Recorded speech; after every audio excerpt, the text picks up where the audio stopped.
Body को ऐसा कैसे बनाए कि कोई मारे तो लगे ही ना। बॉडी को इतना स्ट्रॉन्ग कैसे बनाए? Bruce Lee is the example of it. Bruce Lee tells us you don't need such amount of muscles.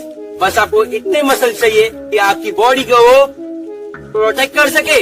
हमारे मसल्स हमारे बॉडी में एक प्रोटेक्टिव शील्ड का काम करते हैं। सपोज समवन हिट मी, तो उसका इम्पैक्ट मेरे स्किन से होते हुए मेरे मसल तक जाता है। और अगर मेरा मसल उतना कैपेबल नहीं है, उस चीज को सहने के लिए उतना स्ट्रॉन्ग नहीं है, तो मेरे ऑर्गन तक पेनिट्रेट कर सकते हैं। अगर मुझे कोई मारता है तो उसका इम्पैक्ट मेरे स्किन से होते हुए, मेरे मसल से होते हुए वाइटल ऑर्गन तक जा सकता है। As compare to muscles, vital organs उस चीज को नहीं सह सकते। इसलिए हमारे मसल्स बहुत स्ट्रॉन्ग होने चाहिए, क्योंकि यहाँ पे लिवर होता है, यहाँ के बोन्स इतने स्ट्रॉन्ग नहीं होते। आपके मसल्स को इतना स्ट्रॉन्ग होना होता है। Protect these organs.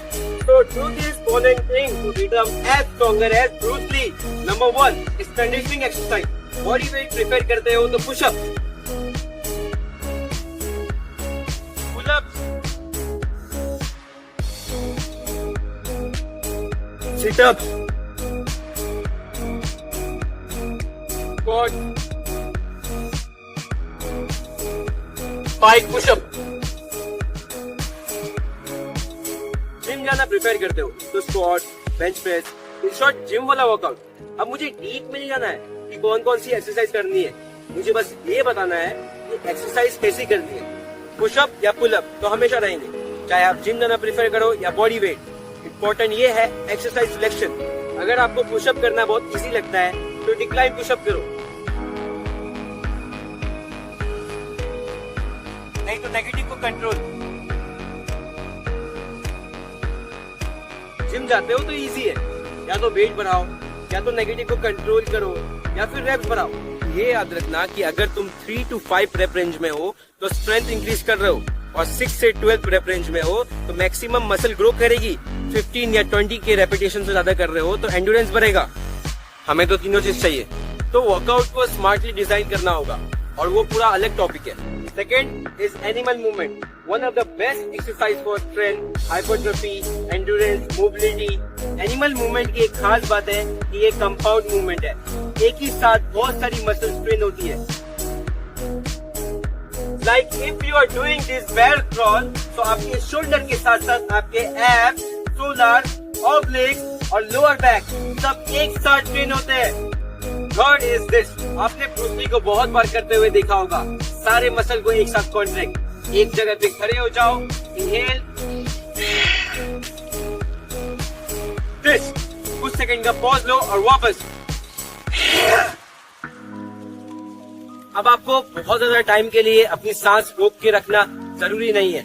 5 to 6 second are enough. इससे होगा ये कि आपको एक साथ सारे मसल्स को कॉन्ट्रैक्ट करने की आदत हो जाएगी। अब सबका उतना अच्छा माइंड मसल कनेक्शन तो होता नहीं है कि वो स्पेसिफिकली एक मसल को सोचकर स्पेसिफिक एक मसल को कॉन्ट्रैक्ट कर ले। अब बाइसेप तो सब कर लेते हैं, लेकिन कुछ मसल ऐसे होते हैं जो कॉन्ट्रैक्ट नहीं हो पाते। So you need to be quick. जैसे ही कोई पंच आती है तो आपको वहाँ के मसल्स को कॉन्ट्रैक्ट करना है, टाइट कर लेना है। जैसे कि मैंने अभी एक्सप्लेन किया था, अगर स्टमक पंच आता है तो मैं वहाँ के मसल्स, मेरे एब्स को मैं कॉन्ट्रैक्ट कर रहा हूँ, टाइट कर रहा हूँ, तो मैं वहाँ के इम्पैक्ट को ऑब्जर्व कर सकता हूँ इजीली।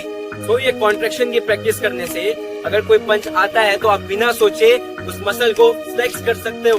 इसमें एक और ट्रिक है कि ये कॉन्ट्रैक्शन आप और भी पावरफुल बना सकते हो।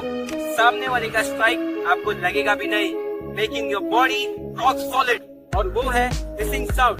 जैसे कि आप अगर स्ट्राइक करते हो तो आपको आवाज निकालनी है ऐसी, या बॉडी पे जब आप स्ट्राइक लेते हो तो आप फ्लेक्स कैसे करोगे? फ्लेक्स करते हुए आपको आवाज निकालनी है। अब ये अजीबो गरीब आवाजें शो ऑफ के लिए तो नहीं निकालते। जब भी आप ऐसे पंच करते हो हिसिंग के साथ, तो आपकी पूरी बॉडी का पावर एक साथ यूटिलाइज हो जाता है, क्योंकि आप पूरे मसल्स को एक साथ कॉन्ट्रैक्ट कर रहे हो। If you want your punches to be very powerful, तो आपको पंच के लास्ट में एक्सेल करना है, हिसिंग करना है, ऐसे पंच के लास्ट में एक्सेल करना है। और जब आप हिट ले रहे हो तो वहाँ पे भी आप एक्सेल करोगे, एक जगह स्पेसिफिक जगह पे आप फोकस करके वहाँ पे एक्सेल करोगे। जैसा कि आप लोगों को भी मालूम है ये एक दिन में तो होगा नहीं, इस चीज को आपको रेगुलर ट्रेनिंग करना होगा। जो भी चीज मैंने आज बताया है, inhale, exhale, pushup, pullup, squat, तो आपको इन चीजों की रेगुलर ट्रेनिंग करना होगा उस मसल को, उस स्पेसिफिक जगह को ट्रेन करने के लिए, उसको टाइट करने के लिए, उनको स्ट्रॉन्ग करने के लिए। लेकिन बॉडी पार्ट में ऐसे भी कुछ जगह होते हैं जहां हम चाह के भी उस चीज को स्पेसिफिक ट्रेन नहीं कर सकते, उसको स्ट्रॉन्ग नहीं कर सकते, जैसे कि face, eye ball, growing area. तो ये सब चीज को प्रोटेक्ट करने के लिए आप लोगों को footwork, step back, dodge, slip down, ये सब चीज की ट्रेनिंग करना होगा। उसके स्ट्राइक्स नहीं लेना है बॉडी पे, उस चीजों को अवॉइड करो। अगर आपको कोई हिट करने भी आता है तो ब्लॉक करो, स्टेप बैक जाओ, काउंटर अटैक करो, लेकिन उसको दूर रखो, बॉडी पे स्ट्राइक मत लो। आपकी बॉडी स्ट्रांग है इसका मतलब ये नहीं कि आप सबसे मार खाते फिरोगे।